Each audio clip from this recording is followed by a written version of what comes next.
राजा सिद्धार्थ के महल के पास एक उद्यान था, जहाँ पर राजा सिद्धार्थ बैठकर प्रकृति का आनंद लिया करते थे।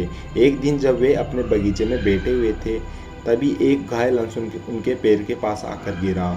उसके शरीर में एक तीर लगा हुआ था। उसे देखने के प्रतीत हो रहा था कि किसी शिकारी ने उसका शिकार किया है। हंस को तकलीफ में देखकर, उसे यूं ही फड़फड़ाता देखकर राजा सिद्धार्थ का दिल पिघल गया और उन्होंने उस अंश की सहायता करनी चाहिए। उन्होंने सबसे पहले उस अंश के शरीर से वह तीर निकाला और घायल जगह पर मलहम लगाकर उसकी पट्टी की। यह सब कर लेने के बाद देवदत्त कुछ खोजता हुआ सिद्धार्थ के पास आया। देवदत्त जैसे सिद्धार्थ के पास पहुंचा, उसने कहा, अच्छा तो ये तुम्हारे पास है, लाओ इसे मुझे दे दो। इसका शिकार मैंने किया है। इसका शिकार करने में मुझे बहुत मेहनत करनी पड़ी थी। इस पर मेरा अधिकार है। देवदत्त की यह बात सुनकर सिद्धार्थ ने उससे कहा, नहीं, यह अंश घायल था और मेरे पास आया। मैंने इसकी मदद की और इसकी जान बचाई, इसलिए इस पर मेरा अधिकार है। दोनों भाइयों के बीच उस अंश के अधिकार को लेकर बहस होने लगी। अब वे जानना चाहते थे कि उस अंश पर किसका अधिकार ज़्यादा है। ऐसे में उन दोनों ने निर्णय लिया कि वे दोनों राजा के पास जाएंगे। सिद्धार्थ के पिताजी कपिलवस्तु के राजा थे। वे दोनों राजा के पास गए।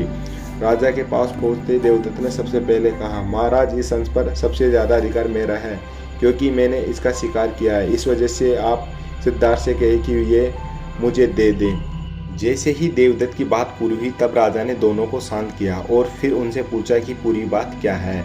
ऐसे में सिद्धार्थ ने राजा को पूरी बात बताई और उनसे बोला, पिताजी, बात यह है कि इस अंश का शिकार देवदत्त ने किया था, लेकिन यह अंश घायल होकर मेरे कदमों के पास आ गिरा। इसे घायल देखकर मैंने इसका इलाज किया और इसे ठीक किया। अब आप ही बताइए कि इस अंश पर सबसे ज़्यादा अधिकार मेरा है। राजा ने इस मामले पर अच्छे से विचार किया और विचार कर लेने के बाद उन्होंने सभा में सबसे एक बड़ी बात कही, और वह बात यह थी कि मारने वाले से ज़्यादा बचाने वाले का अधिकार सबसे ज़्यादा होता है।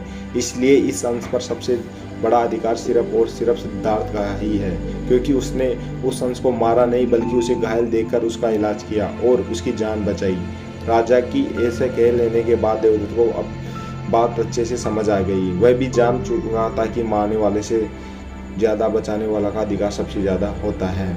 इस कहानी से हमें यह समझ आता है कि मारने वाले से ज़्यादा बचाने वाला बड़ा होता है और उस अधिकार भी मारने वाले से ज़्यादा होता है। इसलिए हमें भी दूसरों की मदद करनी चाहिए और परेशान लोगों की सहायता करनी चाहिए।